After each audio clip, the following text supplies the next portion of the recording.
நீங்கள் பார்த்துக் கொண்டிருப்பது தமிழ்நாடு முக்கிய செய்திகள்.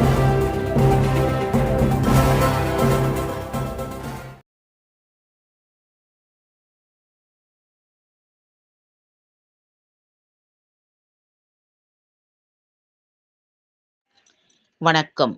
திருவள்ளூர் அருகே குடிநீர் கோமியம் போல் மஞ்சள் கலரில் வருவதாகவும், ரேஷன் கடைக்கு 5 கிலோமீட்டர் தூரம் சென்று வாங்க வேண்டியிருப்பதாகவும், சுடுகாடு இல்லாதது குறித்தும், கொடுத்த புகார்கள் மீது எந்த நடவடிக்கையும் எடுக்காததால் தேர்தலை புறக்கணிக்கப் போவதாகவும், வாக்காளர் அடையாள அட்டை, ஆதார் அட்டை போன்ற ஆவணங்களை கலெக்டர் அலுவலகத்தில் ஒப்படைக்கப் போவதாகவும் கிராம மக்கள் எச்சரிக்கை.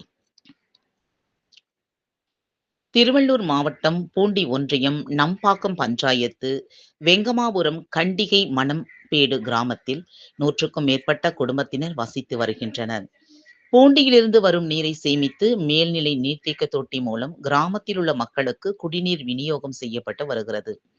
ஆனால் வரும் குடிநீரானது மஞ்சள் கலரில் கோமியம் போல் வருவதாகவும், அதில் சின்ன சின்ன இறால், மீன் குஞ்சு, புழு, பாசி படர்ந்து வருவதாகவும் கூறப்படுகிறது.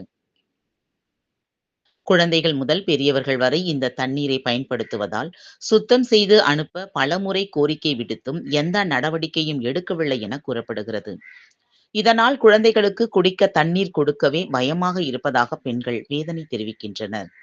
அதேபோல் மணம்பேடு கிராமத்தில் இருந்து 5 கிலோமீட்டர் தூரத்தில் உள்ள நம்பாக்கத்தில் உள்ள ரேஷன் கடைக்கு சென்று பொருட்களை வாங்க வேண்டி இருப்பதாகவும், 20ஆம் தேதிக்கு பிறகு பொருட்கள் வழங்குவதாக சொல்வதால் சிரமமாக இருப்பதாகவும், போதிய பேருந்து வசதி இல்லாததால் பொருட்களை வாங்கி வருவதில் சிரமம் இருப்பதாகவும் பெண்கள் குற்றம் சாட்டுகின்றனர். அதே நேரத்தில் சுடுகாடு வசதி இல்லாததால் தற்போது உயிரிழப்பு ஏற்படும் போது அதை புதைப்பதற்காக பள்ளம் தோண்டும் போது ஏற்கனவே புதைத்த உடல்களின் எலும்புகள் தெரிவதால் அச்சமடைவதாகவும், ஏற்கனவே புதைத்த உடல் மீதே புதைக்க வேண்டிய கட்டாயமும் இருப்பதாக அப்பகுதி மக்கள் தெரிவிக்கின்றனர். அதே நேரத்தில் மழைக்காலங்களில் முன் அறிவிப்பின்றி அடிக்கடி மின்தடை ஏற்படுவதாகவும் கூறப்படுகிறது.